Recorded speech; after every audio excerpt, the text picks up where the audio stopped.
Traveling the Vortex.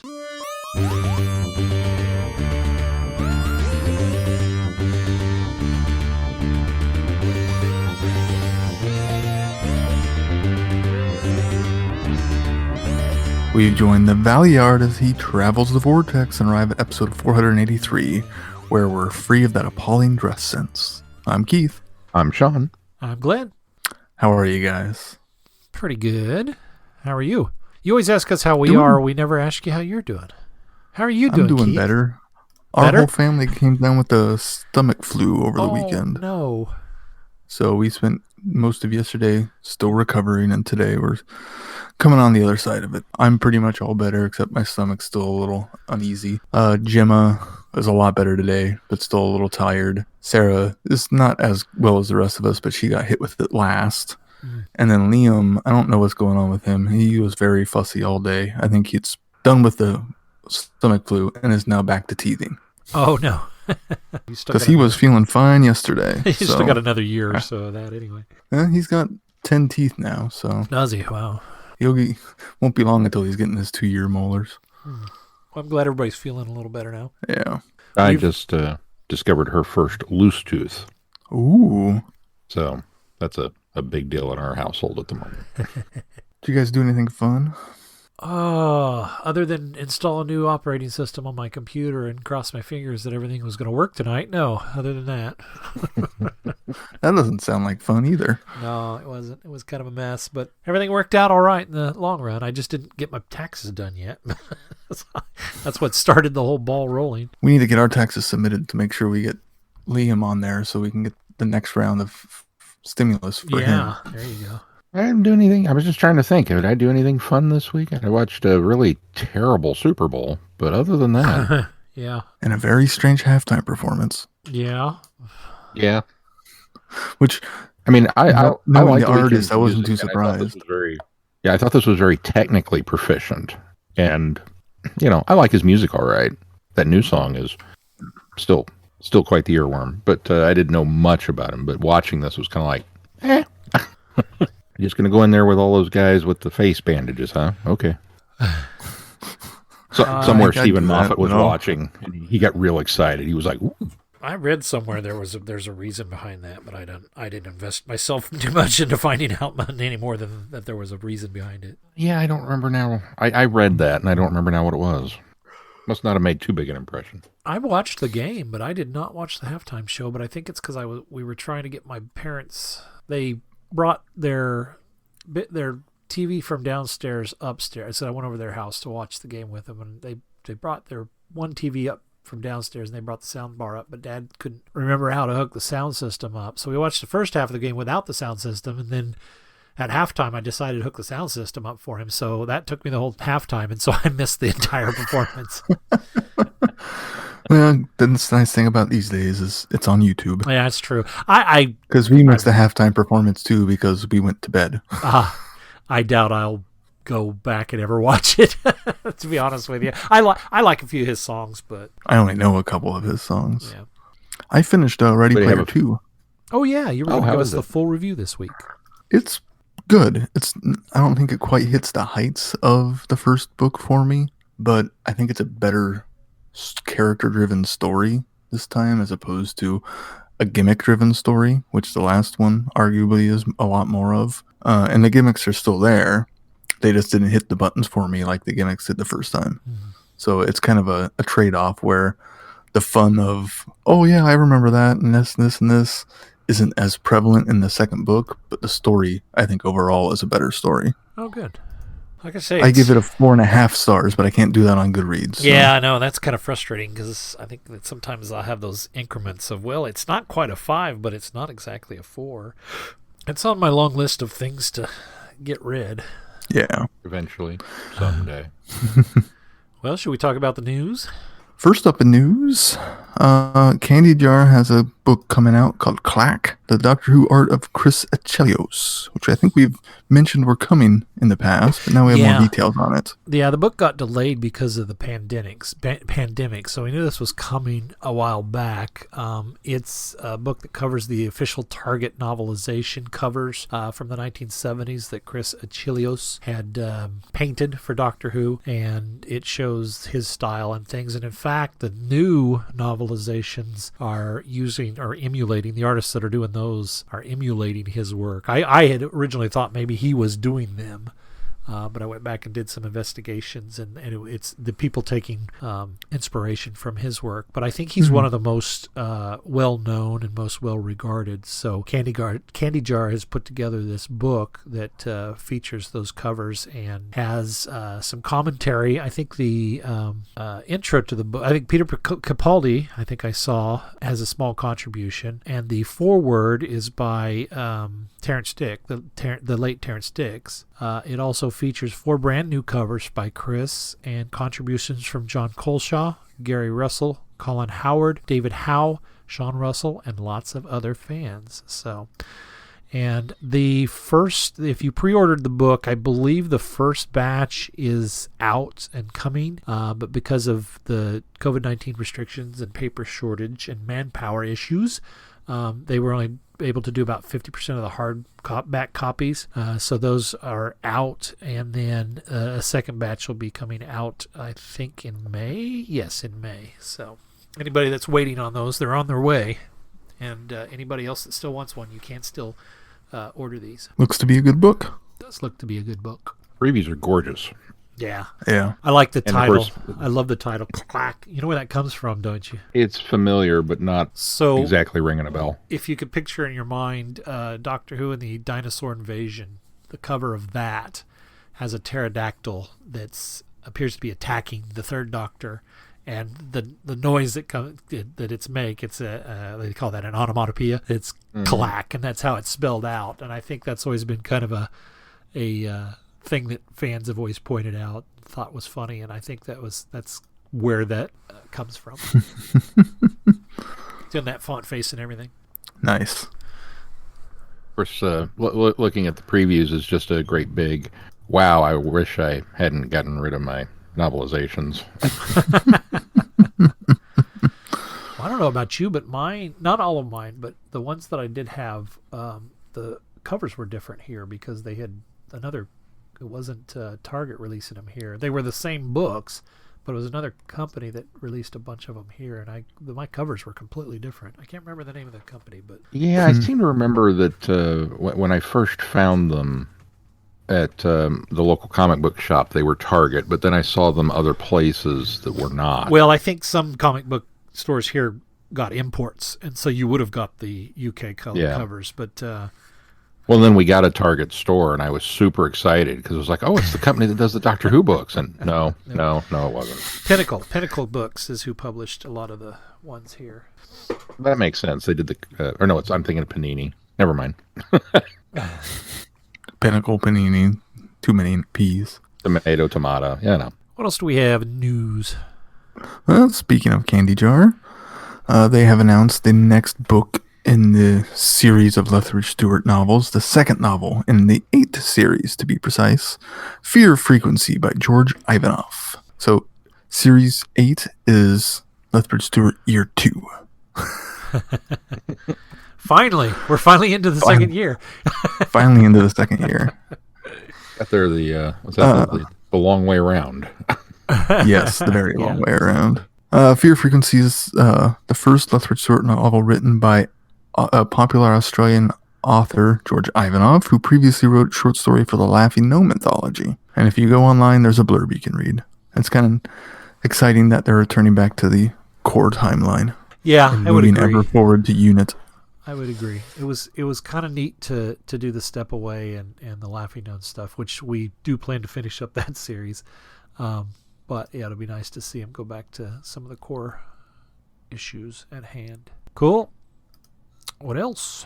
Well, transitioning to current units, Big Finish has announced the next volume called Nemesis, which will feature the Ice Warriors, along with the 1970s era Harry Sullivan, which will be played by Christopher Naylor. That's exciting. I don't think we've had any Harry Sullivan in audio yet, right?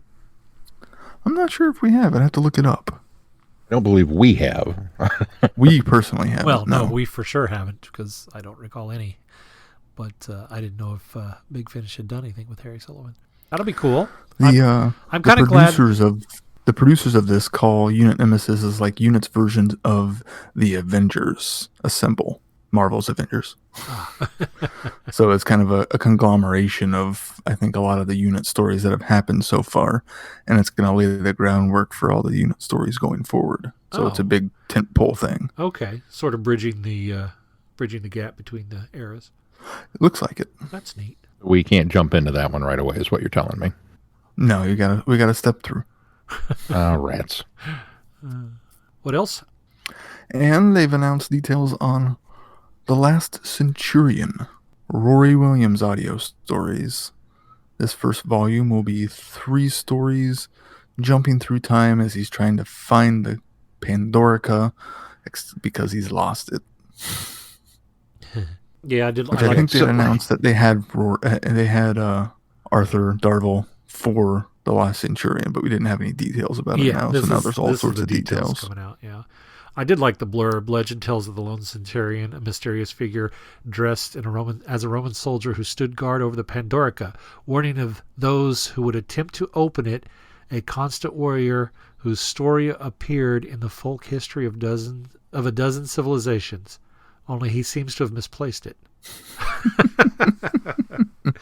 Sounds like this first set is set in Rome. I'm wondering if maybe each box set's going to have a location specific thing too. So I bet a location and time specific. Yeah, I bet you're right. That's neat. I'm excited for that. I'm glad that they're kind of branching out and doing some expand. I mean, we've gotten the River Song stuff and things like that, but it's kind of nice to see them to continue expand some of the new series arcs and give some other actors an opportunity to revisit their characters. I go back and forth between trying to decide if this is the that scraping noise that you hear is the bottom of the barrel being reached, but then you actually have Arthur Darvill. Yeah, okay, I'm all right with it. That's rude. I don't feel that way about this one. The Tales from New Earth kind of felt that way. Yeah, I mean, let's be honest. I mean, we all love Big Finish. We all love Doctor Who. We all love the side trips into these various characters. But I think we can also all agree that not every single one of these side trips has been overly stellar and probably necessary. That's all I'm saying. But I like Rory Williams and I like Arthur Darvill, so I'm on board with this one. Some things are going to hit people's buttons better than others. That's exactly right. I think as long as they have an audience for it, they should do whatever they can to reach that audience. And I think what it does, especially nowadays, where this is something that these actors can do, where they're all in lockdown now or have been in lockdown, and so a lot of this gives them an opportunity to do some work too that they probably weren't doing for the last 12 months. So kudos to Big Finish for finding a way to continue this and give these actors some work, some things to do, and hopefully turn out some good product. Is that it in the news? That's it for the news. All right. Well, shall we move on to our reviews? Full Fathom 5. Welcome to the Deep Sea Energy Exploration Project, General Flint. You won't regret coming here. I hope not, Professor Vollmer. So, this is the DEEP that eats so much of my R&D budget, huh? That whole area of the seabed will still be contaminated by radiation, even after nearly 30 years. If it's so dangerous, why are you going? I'm going for you, Ruth. I shared my hopes and fears with you, things I couldn't tell anyone else. And this is how you repay me. With betrayal, going behind my back, diverting money from my funding for this freak show. Oh my God, it's a baby!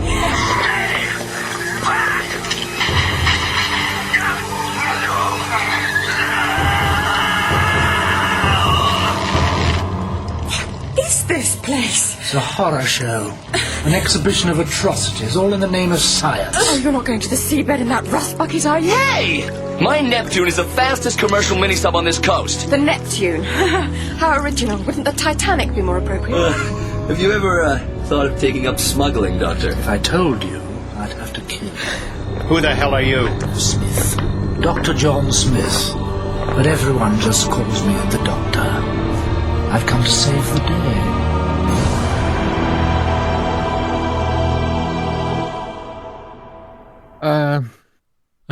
Yeah.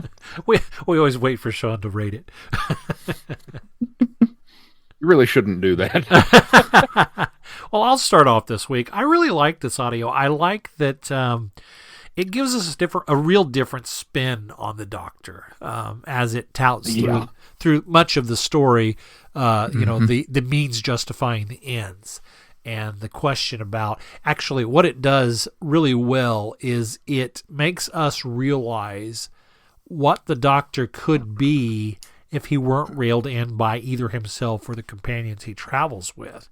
And I think that this story has shades of Time Lord Victorious and has shades of, you know, an unchecked Doctor sort of doing what he thinks is almost playing God, almost making the decision that, you know, life and death decisions in a different way than the Doctor's always had to do in the past. And I like that they explored this. I like that the actor that plays the Doctor, David Collings, I think does an amazing job as the Doctor and really sells the dilemmas that he continues to go down, having to you know, the promise that he made to the professor to watch over his daughter, you know, and just that the revelations of how this thing played out. I think structurally it's really neat because it bounces between present day and, you know, 27 years ago at what happened. And I like how it kind of unfolds the pieces of the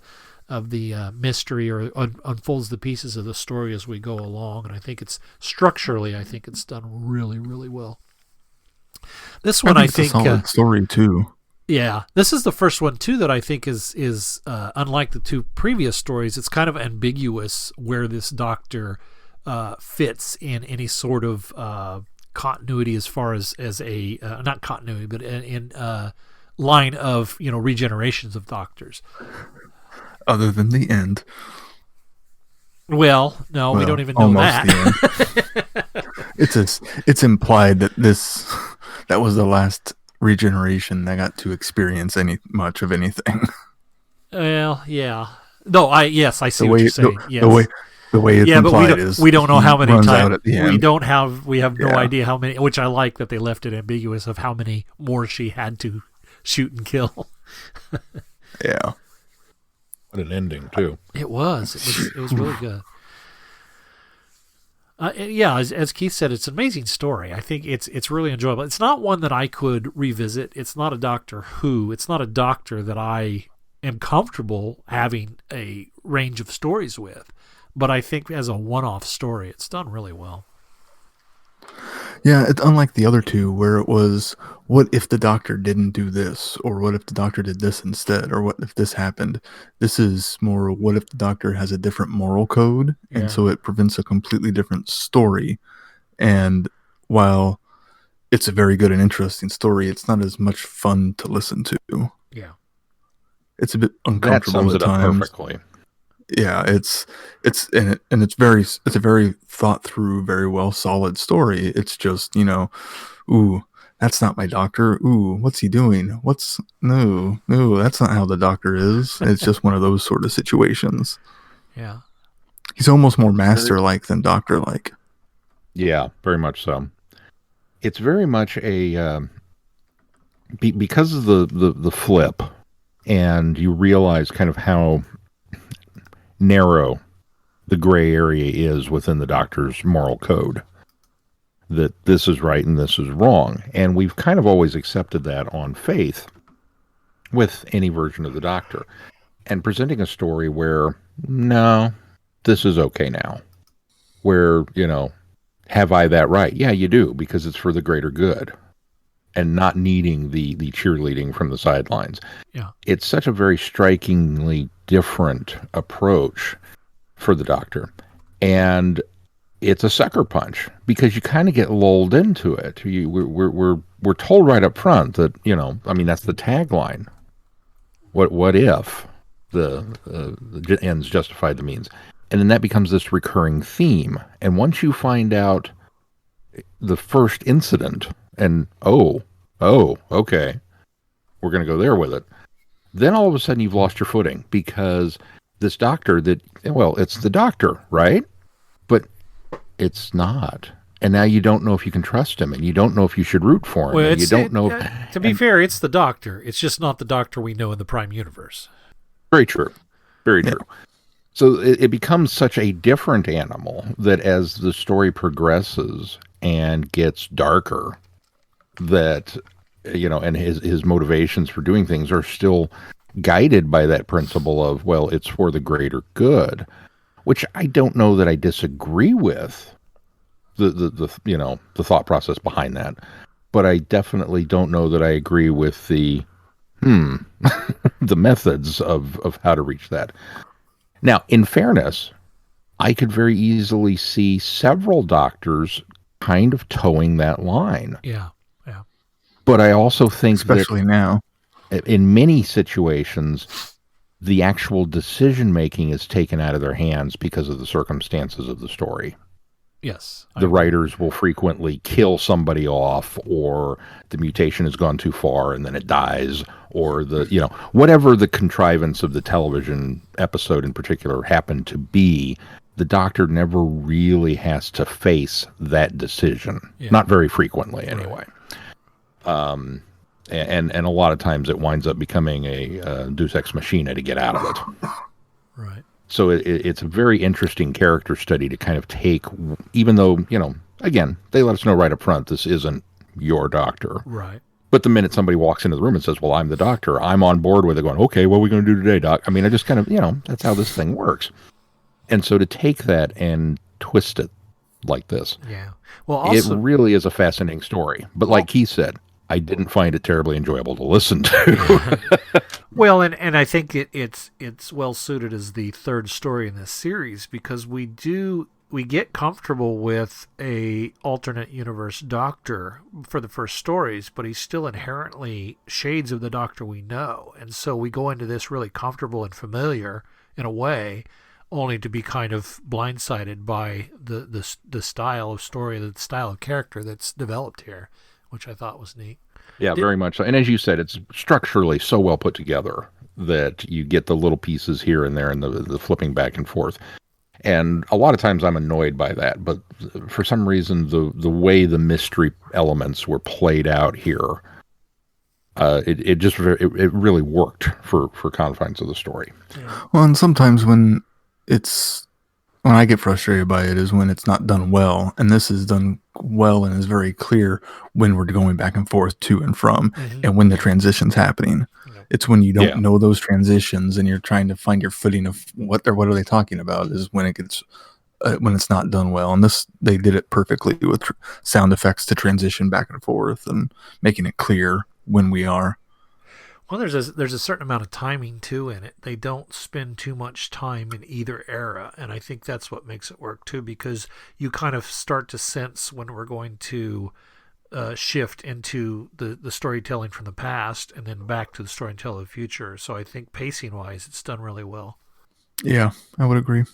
Did anybody, or was it just me, that thought that the monster at the end was going to be her father, Professor Vollmer, and not General Flint? Did anybody think that catch anybody by surprise? Yeah. I totally thought it was going to be her dad. Yeah, because truthfully, spoke. Yeah, well, yeah, because it definitely sounds like Flint. Yeah, and she's sitting there going, "Dad, Dad," and I'm like, "Oh, come on, that's the General." Well, but again, she wasn't around the first time. Exactly. So. She wouldn't have been familiar with him. And after hearing the Doctor explain the story about what had happened to her father, I think she's just right to assume that this is who it is. But yeah, as soon as I heard the voice, I was like, oh, wait a minute, this isn't who I thought it was. Of course, we find out later it couldn't be because the doctor had offed him in 20 Right. earlier. So, yeah. Which did anybody question as the doctor kept repeating, the ends justify the means, it's for the greater good, blah blah blah. And did anybody worry? How are you going to get Ruth out of there if there can be no witnesses? Because I found myself thinking that throughout the story, that if this is the line, if this is where you go, we can't have anything here from this point further. And he tried so hard to get her not to come down. Yeah. Oh, man. So that kind of hung over me through the whole thing. I just kind of kept waiting for that shoe to drop that he was going to turn on her. Yeah. I sort of thought the same thing, too. But I suppose it gave me false hope that I thought that there would be a way for them to be able to resolve it without him having to, take her out as well. So I think I had that false hope, and I didn't really think about, oh gosh, he's going to kill her. I kept thinking, oh, what are they going to do to not allow that to happen? And then to kind of turn it and have her be the one that becomes the judge and executioner. I thought that was a neat twist too. I didn't see that coming. Yeah, very much so. Well, there's a lot of good twists and turns in it when you don't really quite realize what the what if situation was going into the story. Yeah, that's true. Which I didn't. I didn't know that it was going to be what if, the ends justified the means, or, he was okay with killing, or however you want to phrase it. So going through a lot of these twists and turns, I was right along with the story. I had no idea that they were coming. Well, good performances all the way through it too. Yeah, I enjoy the performances. I don't know. I don't know if anybody else picked up on this. For me, it felt like a variant of the Third Doctor, which I know that we've technically had the David Warner Third Doctor. Mm-hmm. But it just, it's Unbound, everything.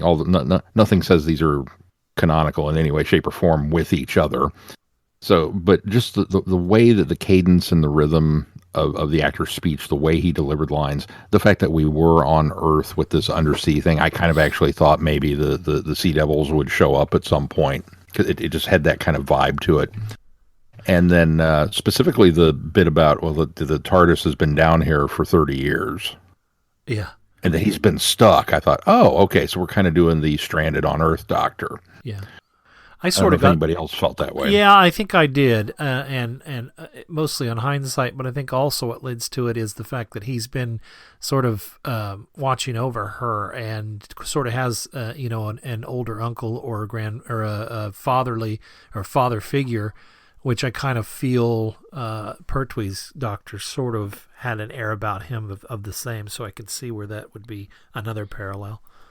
Very much him and Joe, kind of the same dynamic, until she, tagged along. Then, right. Yeah. That ending, though. David Collings, I didn't know this until I was looking at the TARDIS Wikia, but he was Modron in Modern Undead. He also had parts in Attack of the Cybermen. He was Revenge of the Cybermen. Or I'm sorry, Revenge of the Cybermen. He was the leader of the Guardians on Volga, Vorus. Yeah, and then he was Andrew Paul in Robots of Death as well. And he revised, returned to the role in the audio stories that they did. Yeah, and unfortunately passed away back in March of 2020. Yeah, it was just recently. I think I also read that. The guy that voices the regenerated Doctor, Ian Brooker, he brags that he's probably he's the actor that has had the shortest stint as a Doctor in Doctor Who. It was pretty short, although I think some from Curse of Fatal Death might have just as short. I don't know. I think this one's even shorter, to be honest. One line and gone is pretty PDQ. Right. Yeah. And I guess you have to claim that, right? I mean, it's kind of like, I'm the shortest lived incarnation. He was the guy that voiced the new Doctor. Was actually Cirrus in Ald Mortality as well, which was the elephant that we talked about sounding like Ryan Blessed last week. So same actor. It definitely did not this time. Yeah, no. Should we move on to He Jests at Scars? Is it a crime to play with time? They say that the thing about meddling with it is that one moment something is real, the next it's been erased. Probability becomes just a possibility. Established truth becomes a theoretical falsehood. Like dominoes, as one timeline falls, the others come cascading down around it. You can engineer new timelines, new possibilities, but before long, the distinction between what is, what was, what might be, and what never can be becomes blurred. Out of this grow myths, lies, and legends. The Doctor was one such legend, but no one knows whether he truly ever existed. Well, not now they don't. I've rather made sure of that. So yes, one might say it is a crime to play with time. The old justice that examines all offenders. But you see, I don't care. Not one little bit. You could even go as far as to say that this time, the crime really was in being there. Bum, bum, bum. Keith, I'm you want to surprised start? it's not a bigger one. I like this one a lot. Did you? I did. I think part of it, my enjoyment of it, is Michael Jayston's performance is just absolutely phenomenal throughout the entire thing. He is just so captivating as the Valeyard, trying to, wreak havoc and then undo his havoc was just an absolute joy to listen to. I did have some troubles following it at times, especially the stuff with Mel, considering this is an instance where it's jumping over through time, but doesn't quite give us any instance of, we're doing different time period here or there, what's going on. But then once you get to the end of it, it all makes sense. So Right. Just the idea of this Mel that's been tasked with it by the Time Lords to try to go kill a Valeyard because he won instead of the Doctor. It just such a cool idea of a story, and I think it's very well executed. I really enjoyed it the entire time. Yeah, I think for the same reasons that I did like it was the performances. I thought both Michael Jayston, or the man who once shared a restroom schedule with me, and Bonnie Langford. I'm gonna have to, for new viewers or listeners, I'm gonna have to explain that, aren't I? And I think Bonnie Langford did a fantastic job. In fact, all the performances, and I would agree, were good. I like the interweaving of the Valeyard story in this, and the what if the Valeyard had actually won in the battle with the Sixth Doctor in the Matrix. I think the reason that this falls on the other side of I'm not sure that I liked it so much is I think there's a lot. I think it's a little convoluted. I think that there's a heavy reliance on Doctor Who lore, for one thing, from the novel ranges that we're not familiar enough with, so that might be where it falls down. It does have, obviously some nods to the series, dropping, Logopolis as a storyline. The Doomsday Weapon from Colony in Space we're familiar with, but there's a lot of stuff that I had to look into later that apparently Gary Russell, who wrote this, he also wrote a lot of books, and he borrowed from past stuff that he had written. And so I think that led to some of the confusion, because I felt like I needed to know maybe a little bit more, or felt like I needed to connect a little bit more with the things that they were paralleling to the changes that had been made. I think the end gets a little muddled in its kind of high-minded conclusion. I think that it would have served better to simplify it a little bit, but I do like the fact that the Valeyard is kind of brought on his own demise in making the calculated mistakes that he makes. So I thought it ends appropriately. I don't know that I would have done it any differently, but it also gets wrapped up in itself as being too clever for where it went, and the results of it, I think, are a bit muddled. But I'm on the fence. I really liked it for the performances, but there were just times that I felt like the plot suffered for being too kind of sporadic, and this one, unlike the last one, when there were jumps in the story, it served well in making you feel at ease and uncomfortable because he was unraveling the web of time. But on the flip side, that led to a lot of the confusion of, okay, well, where are we now? What Mel, she shows up based on the time ring in that little prison center on Chronopolis, and then later we have her showing up on that freighter ship. And I think the ideal was that it was these two different web of time blips, but it isn't presented well enough that it took me a little while to kind of process it and go, okay, I think this is what happened. And I don't think the story should make you go, I think this is what happened. I think it should be at least obvious enough that is what happened. So that, I think, was where I struggled.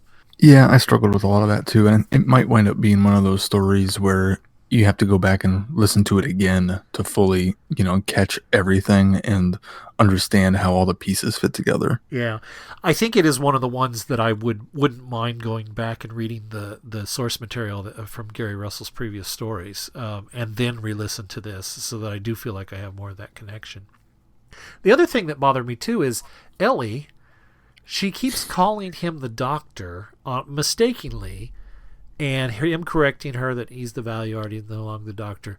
But I got the impression from the story that they met when he was already the Valeyard, so I don't understand why she would have had that necessity to call him the doctor or accidentally call him the doctor, because she never really knew him as the doctor. Yeah, that's a good point. I kind of bumped on agree. That too. That was a big plot contrivance, pretty much solely so that you can give Michael Jayston the fantastic, how many times do I have to tell you I'm the Valeyard? You're doing audio, so in some ways it is a bit stage. It's a bit over the top pantomime almost at times, and vaudevillian. And getting Michael Jayston to do that is just okay, yeah. But then once you put it in the confines of the rest of the story, it doesn't make a lick of sense. Right. Unless the time has already unraveled at that point, but he hasn't done anything to cause that to unravel other than, beating the Sixth Doctor in the Matrix. The da-na-na strictly comes from Michael Jayston. Yeah. It was such a joy to hear him, and really, he just seemed to relish getting his mouth around the dialogue and delivering it, and it is such an amazing performance. And so that very much fed the nostalgia factor of, yes, this is so great, because I think the Valeyard is such a cool idea that we just didn't get enough of. Unfortunately, this is one of those great ideas poorly told. Yeah. Where the construct of the story for me didn't work. Like Glenn, I got confused anytime they would flip back and forth with Mel. And, because we leave her, especially the one where we leave her where she's leading the revolt against the prisoners, or against the prison guards. And then the next moment she wakes up and she's on a spaceship traveling to the Citadel. It's like, so did you win? What happened? And we just kind of have to leave it off and go, it's a different timeline or a different thing, or maybe those two events are connected together in the same event or not. Mm-hmm. Anytime you unravel time and you start to play around with the conventions of it, that's fine. Unfortunately, your readers, we are still linear monkeys. Right. You kind of have to give us things in a certain order. And you can jumble up that order as long as you tie it all in at the end and it suddenly makes sense again. Mm-hmm. And this had so much exposition trying to tie up the loose ends at the end that fell apart for me. Mm-hmm. So it was just kind of a matter of there was a lot going on, but it didn't really gel all that well. And then once you start picking at those kinds of threads structurally, then the plot itself becomes suspect. Like you, Glenn, I didn't know half these references, and the first couple I was struggling to recall, well, was that, because once you throw Logopolis in there, it's like, okay, well, that's a specific episode event. Mm-hmm. But then you would give me 2 or 3 more that I couldn't place for the life of me.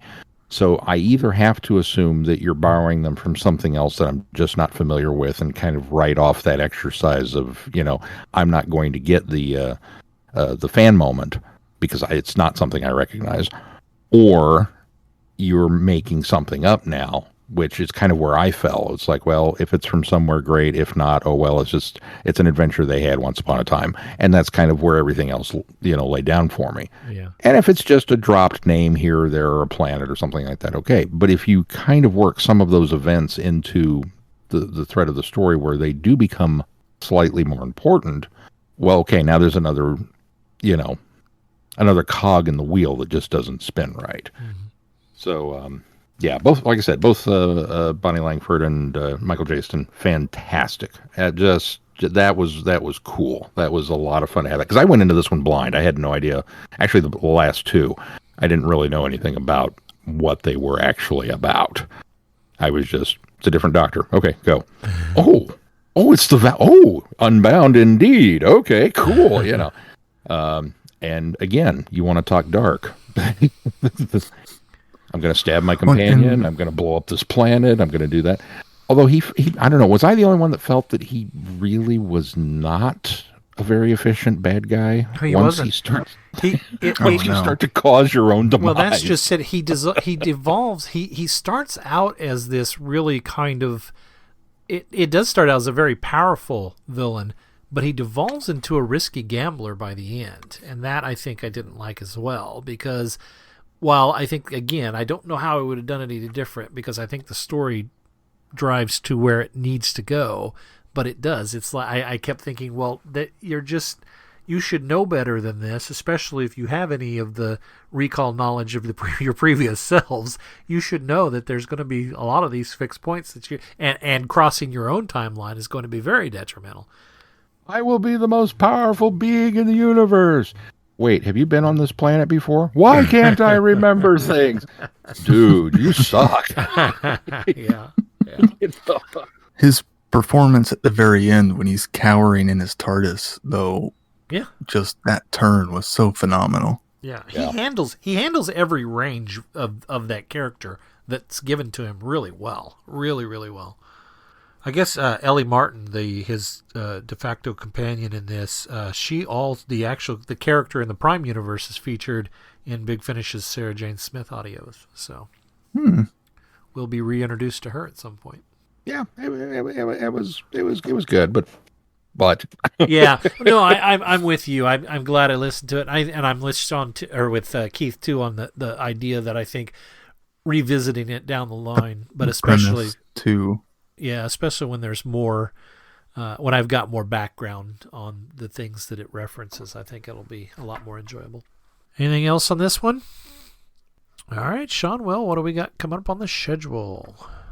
Well, if you're enjoying our journey through Unbound Doctors, buckle up, because we got more. Next week on the cast, we will take a look at Unbound number 5, Deadline, by Robert Sherman, and number 6, Exiles by Nicholas Briggs. All right. If you like what we're doing and you want to keep following us, be sure to go to our website, travelingthevortex.com. You can get updates there on the podcast, and you can continue to follow along with what we're doing if you want to listen ahead and or read ahead or whatever we're doing. Sean keeps us updated there with our schedule. If you get any value out of this podcast, why not consider putting some value back into it by clicking on that Patreon link if you're there. Consider supporting us. Also, consider giving us a 5-star review wherever you subscribe to this podcast. It especially helps bumping us up in the ratings and recommendations. And then make sure you join our conversations in our listeners forum on Facebook. Anything else that we need to touch on before we close this one? Just a note that you can now find us on Spotify if you didn't know that. Yeah. All right, that's going to do it for this week. Until next week, I'm Glenn. I'm Sean. I'm Keith. Cheers. Good night, everybody. Be seeing you. Thanks for listening. You have been listening to Traveling the Vortex. Doctor Who and all of its associated programs are owned and trademarked by the BBC. No infringement is intended or implied.